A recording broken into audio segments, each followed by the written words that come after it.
A Mortal's Journey to Immortality Episode 171.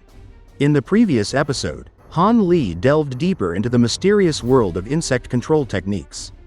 With his exceptional comprehension, he quickly mastered the insect armor technique, allowing him to transform his Gold Devouring Beetles into a powerful set of living armor, a defense surpassing even the finest spiritual treasures. Yet, as his skills advanced, Han Li's ambitions reached even higher. He turned his focus to the Profound Nascent Formation Arts, an ancient and perilous cultivation method that could grant him a second nascent soul, another self with its own will and body. The promise was extraordinary: 2 lives, 2 souls, and limitless potential, but the danger was equally terrifying. The process required seizing another cultivator's nascent soul and merging it with his own, risking not only failure but the loss of his very spirit. Still, when Han Li recalled the wood spirit nascent he once captured, a daring idea began to form. Perhaps it could serve as the key to mastering this forbidden art. And the story continues. After glancing at the jade box in his hand for most of the day, Han Li sighed and slowly placed it back into his storage pouch. His mind lingered on the possibilities before him, whether he should take the risk of refining a second nascent soul. It was a dangerous path, fraught with uncertainty, and he knew that to proceed recklessly could lead to disaster. He decided that it would be better to postpone this decision until he had fully mastered the incantations for the Profound Nascent Formation Arts. With his resolve firm, he sank his spiritual sense into the azure jade slip and entered a state of deep concentration. A state of almost complete oblivion to the outside world. Meanwhile, not far from Han Li's secluded cave, Silvermoon was quietly cultivating in her own private chamber. All of the other mundane and tedious tasks around the residence were being handled meticulously by Han Li's ape puppets, leaving the cultivators free to focus entirely on their personal advancement. Time passed swiftly, and the quiet rhythm of cultivation continued for yet another year. One day, 2 streaks of light appeared in the distance, moving rapidly toward Han Li's cave. One light shimmered with an azure hue, the other glowed white. As the 2 approached, faint silhouettes became visible. 2 elders from the Drifting Cloud sect. One was a silver-haired old man, and the other a sallow-faced middle-aged man. Both elders exchanged a small smile as they observed the powerful restrictions surrounding Han Li's residence, a sign of the young man's formidable presence even from afar. The middle-aged elder, surnamed Lu, flicked his finger and sent a prepared letter talisman streaking into the restrictions, disappearing into the azure light. It seems that ever since Junior Martial Brother Han returned, he has remained in his cave, immersed in diligent cultivation, Lu said with quiet admiration. The silver-haired elder, surnamed Cheng, nodded but wore a slightly pensive expression. That is to be expected. How else could Junior Martial Brother Han have formed a nascent soul in just 200 years? I only wish my own remaining years were not so limited. I cannot continue further along the path of immortal cultivation, and I fear you understand this as well. Lu immediately attempted to reassure him, insisting that Cheng still had at least 200 years left. But Cheng merely shook his head. The old battle he had endured, though healed, had permanently damaged his vitality. Even with no further battles, he estimated he had only 60 years left. There was no need for comfort. This was not a matter to be soothed by words. He revealed the deeper reason behind his actions regarding Han Li. Cheng had personally orchestrated Han Li's introduction to the Drifting Cloud sect. He had carefully observed and guided him, ensuring that the young cultivator could be trusted to align with the sect's future. In fact, Cheng had even secretly sent disciples to investigate Han Li's mysterious past. What they discovered was intriguing. Over a century ago, Han Li had been a Foundation establishment cultivator in Yellow Maple Valley, already displaying remarkable talent in battle, capable of defeating many enemies single-handedly. But when Yellow Maple Valley fell during the war with the Devil Dao, a figure named Treacherous Ghost Lingu had abandoned him. From that point on, Han Li disappeared from public view. It was only recently that he emerged again, now a late core formation cultivator, and subsequently forming a nascent soul upon entering the Drifting Cloud sect. Clearly, he had encountered fortuitous opportunities during those missing years. experiences that had accelerated his cultivation beyond what others could easily achieve. Lu expressed disbelief and admiration, noting how absurd it was for Lingu to have abandoned such a rare talent.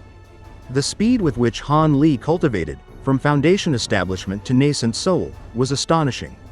Any enemy or rival sect that had underestimated him would now have cause for concern. Cheng then elaborated on the wider implications. The Drifting Cloud sect's survival depended on talented cultivators like Han Li, and his presence had shifted the sect's fortunes dramatically. While Han Li's dedication to cultivation suggested he was disinterested in sect affairs, Cheng viewed this as a stabilizing factor, allowing the sect to survive and flourish without being drawn into unnecessary conflicts. Nevertheless, Cheng recognized the need to test Han Li's abilities in practical situations. So he would remain behind to protect the sect while Lu accompanied Han Li to the upcoming trade meet. Before they could discuss further, a mist parted in front of them, revealing a path that seemed to acknowledge their presence. Without hesitation, both elders entered the path and vanished from view. The story then shifts to the largest trade meet in the Heavenly South.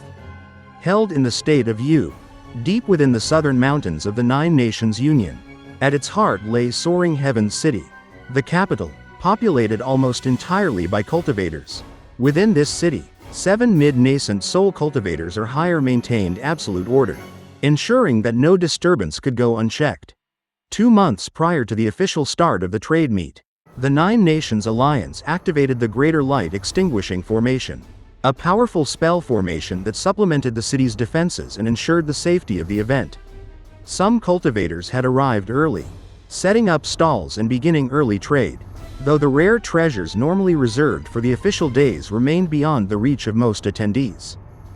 Despite the city's quiet beginnings, it gradually transformed into a bustling hub of activity.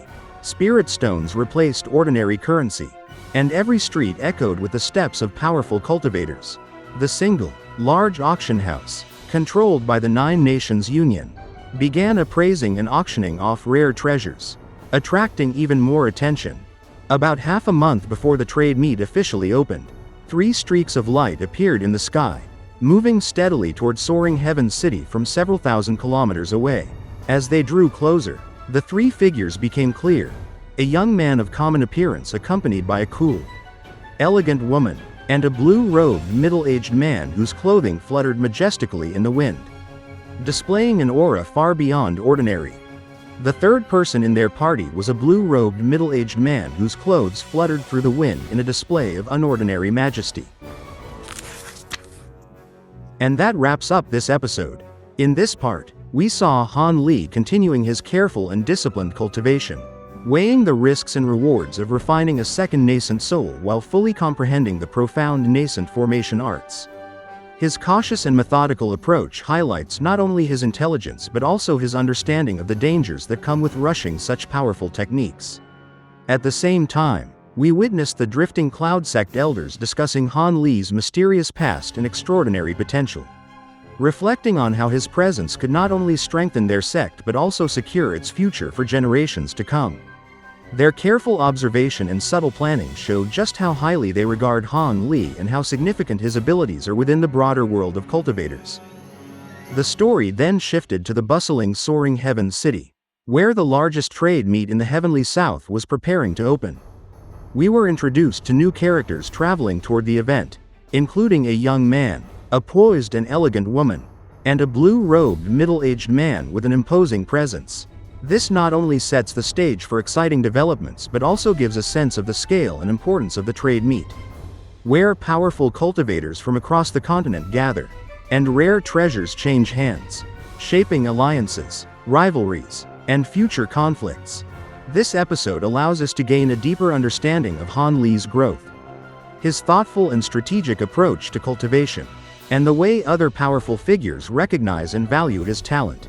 It also provides a richer view of the wider world, the political intricacies of the sects, the challenges they face, and the dynamic, vibrant energy of the trade meet itself. We can begin to see how every decision, every cultivation choice, and every encounter will shape not only Han Li's journey but also the fates of those around him. If you enjoyed this episode or found it engaging, Don't forget to like the video and subscribe to the channel. By doing so, you'll receive updates on the latest episodes, allowing you to follow Han Li's journey closely as he faces greater challenges, discovers more secrets, and continues to grow in strength, wisdom, and influence in the world of cultivation. Each upcoming episode promises new adventures, new characters, and deeper insight into Han Li's path, making it an exciting journey you won't want to miss.